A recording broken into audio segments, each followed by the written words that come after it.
જે સાયક્લોન કમાલ આપણા ભારતના દરિયાકાંઠે જે ત્રાટવાનો છે, ખાસ કરીને બંગાળ કેરળમાં જે વધારે થવાનો છે, એ રીતે ગુજરાતમાં પણ આનો પ્રભાવ પડી શકે છે.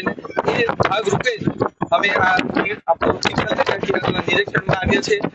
સેફ્ટીના કેટલા પ્રિકોશન અહીંયા લીધા છે એ રિવ્યુ કરવા આવ્યા છે.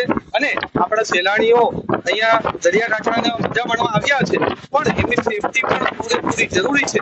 અને સેફટીના લઈને અહીંયા તંત્રનો કેવો બંદોબસ્ત છે અને જે પણ જ્યાં અમને લાગે છે ગેપ છે એ પૂરું કરવા ખાસ કરવા અમે નિરીક્ષણ કરવા અહીંયા આવ્યા છે.